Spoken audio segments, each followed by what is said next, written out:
Por supuesto, no pretendemos ser exhaustivos ni mucho menos, nada más citar el caso de algunos países que pudieran servirnos como referencia.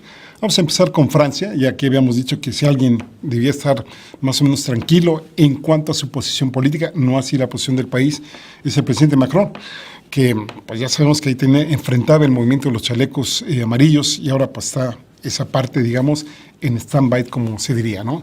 El mismo presidente declaró que estamos en guerra, si lo ve como una guerra, como una batalla global contra un invasor minúsculo, pero agresivo en extremo. Al 22 de marzo, si era el día de ayer, se llevaban 336,000 infectados. A ver si nos pueden pasar a ver la gráfica más actualizada que pudiéramos tener, por ahí, si la pudieran pasar. Si la tenemos por ahí. No, una gráfica anterior de color negro, donde está el mapamundi, por ahí. A ver si esta la vamos a ver un poquito más adelante, Santi.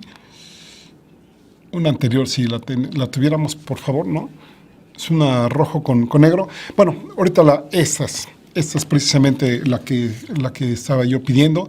Bueno, aquí ya aumentaron un poco las cifras. Hasta el día de ayer en la noche, que fue cuando estuvimos recopilando datos, y hoy en la tarde también, pues iban 336,000 infectados, ¿no?, en todo el mundo registrados. Esto no quiere decir que ese número, recordemos que hay muchos positivos que no han sido, pues ahora sí que evaluados en términos de una prueba diagnóstica y por lo tanto pues andan por ahí pululando sin saber si son infectados o no.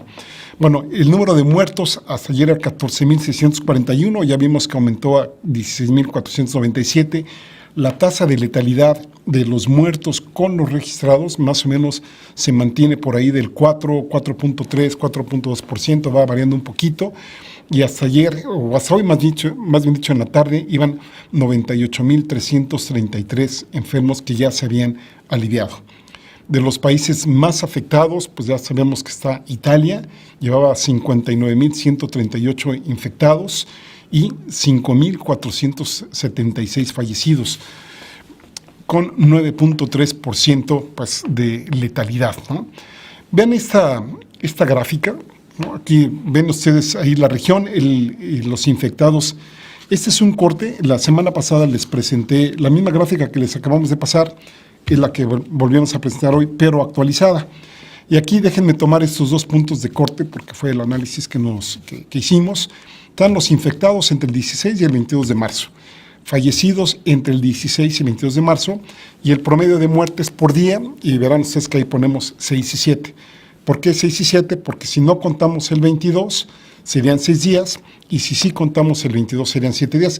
No tengo muy claro, digamos, cuál fue el denominador, por eso estamos poniendo los dos. Fíjense, global, con la cifra anterior que les di de 336,000 y la que dimos la semana pasada, el aumento fue de 85% de infectados en una semana, podemos decir 6 o 7 días. El número de fallecidos, el aumento fue de 105%, es decir, de 7,138 pasamos a 14,641, insisto, hasta el día de ayer. Y más o menos el promedio de muertes por día está entre 1,071 y 1,250 más o menos, Lo estamos tanteando aquí. Si insisto, según cifras de la OMS, de la CDC, etcétera, ¿no? Insistimos aquí, hay enfermedades que nos provocan mucho más muertes. Volvemos a poner el dedo en la tuberculosis, que nos mata más de 3,100 personas por día. Vean el caso de Italia, ya es el segundo que viene de abajo. Este aumentó sus infectados, este país, en 111%. Pasó de casi 28,000 a 59,000. Pero el caso de fallecidos, de 2,158 a 5,476, es decir, 153%, con un promedio de muertes por día entre 474 y 553.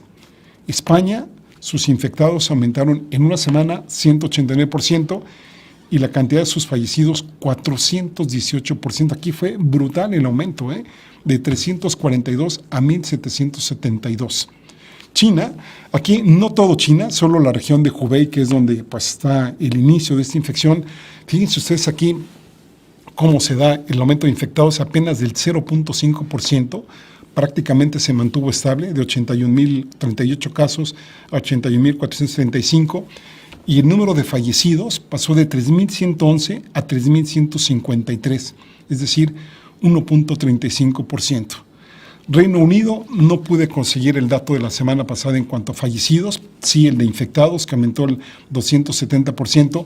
Lo pongo aquí porque Reino Unido hubo un cambio de políticas de cómo se estaba viendo en las primeras fases hasta ahora, que están dando otra serie de medidas muy, muy distintas a las que se dieron en un inicio. Está el caso de Francia, que aumentó 144% sus infectados, pero sus fallecidos 355%, al pasar de 148 a 674 en una semana, con un promedio más o menos de 75-88 personas por día. Corea del Sur, un aumento de infectados de apenas 9%, con un aumento de fallecidos del 48% y más o menos entre 5 y 6 muertes por día. E Irán, que también aumentó sus fallecidos en 44%, sus fallecidos 97%, con un promedio de 119 a 139 muertos por día.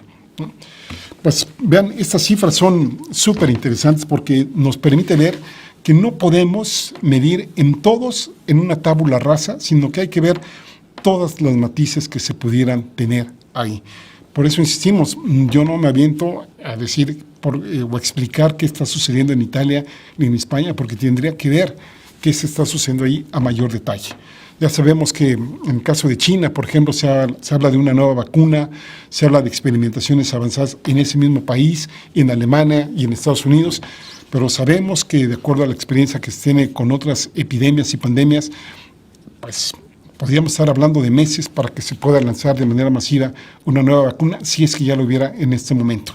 Tampoco hay tratamientos, aunque nos hablen de combinaciones de antibióticos, por ejemplo, el mismo Donald Trump, que por ahí sugirió una combinación de fármacos, y lo que sí podemos decir es que ya se tiene el mapa genético del COVID-19. Y nuevamente volvemos al renglón económico. ¿Qué decir de los costos económicos? Vamos a citar el caso de Beijing, el caso de China, pues que ya vimos que ahí han controlado la epidemia muy bien, ¿no? Digamos, a pesar de todos los fallecidos que tuvieron, en pérdidas pues muy lamentables de personas. Y vamos a suponer que efectivamente ya se haya controlado la propagación del virus en este país. Y esperemos que no se den más casos. Pues aquí habría que ver su economía, ¿no? Una economía que está colapsada y que se espera que se reactive. Y si es así, si le va muy bien a China en términos económicos, va a pasar de un crecimiento que tenía anual de 6% de su Producto Interno Bruto que tuvo el año pasado en 2019, apenas a 1.5% en este año. En el mejor de los casos, inclusive hay quien hace proyecciones de un crecimiento negativo de su economía. Y por ende, el que tenga un crecimiento económico negativo o muy reducido, pues implica miles de despidos y cierres de empresas. Según Bloomberg, citado por Mauricio Mechulam, casi la mitad de las empresas de consumo público en China carecen de suficiente efectivo para sobrevivir los próximos 6 meses. Todo ello ha provocado una verdadera revuelta en redes sociales, una crisis de legitimidad del Partido Comunista Chino y otras muchas consecuencias cuyas dimensiones aún desconocemos. ¿Y qué decir de nuestro vecino Estados Unidos? El número de fallecidos no es menor, el sistema de salud está más que a prueba y es muy probable que su economía también entre en recesión, lo cual además nos va a golpear a nosotros, lo que también en el caso de Donald Trump sería muy dañino para él por sus aspiraciones electorales. Hay colapso en los mercados estadounidenses. Recordemos que la Fed bajó las tasas de referencia casi a cero. Hay un notable aumento del desempleo en Estados Unidos y Wall Street tuvo su peor semana desde la crisis financiera desde 2008, a pesar de que la Reserva Federal anunció lo que pues muy pocas veces se había visto, compras ilimitadas de bonos en un hecho sin precedentes para impulsar la economía estadounidense. También Estados Unidos, al igual que a nosotros, les pega más bien mucho la caída del precio del petróleo. Acordémonos de este contexto internacional del pleito entre Rusia y Arabia Saudita, que son dos de los principales productores, donde además está, en el caso de Arabia, su idea de sobreproducir petróleo para reventar, por un lado, a Rusia, pero también a las empresas de su gran amigo Estados Unidos, que recordemos están extrayendo petróleo por medio del fracking, lo cual los hace mucho más barato, pero mucho más contaminante al medio ambiente. Las líneas aéreas en Estados Unidos están deteriorándose económicamente y el sector de servicios está prácticamente detenido. Trump se va a tener que endeudar muchísimo más de lo que ya está. Acaba de pedir dinero al Congreso para apoyar a los estadounidenses y esto ha sido motivo de otro conflicto entre demócratas y republicanos por la forma en que Donald Trump quiere privilegiar el apoyo a unos y pues obviamente tener con menores apoyos a otros, es decir, más a los ricos y menos a los pobres. En el Senado, por lo pronto, no avanzó su solicitud de 1.8 billones de dólares para implementar un paquete de rescate de coronavirus. Y en el caso de América Latina y el Caribe, los analistas de Credit Suisse prevén una contracción del Producto Interno Bruto de la región del 1.5%, lo cual pues no son noticias muy positivas que digamos. Vamos a hacer una pausa y continuamos con el siguiente segmento aquí de Mirada Crítica con sus comentarios para luego pasar a los cartones. Ahora regresamos.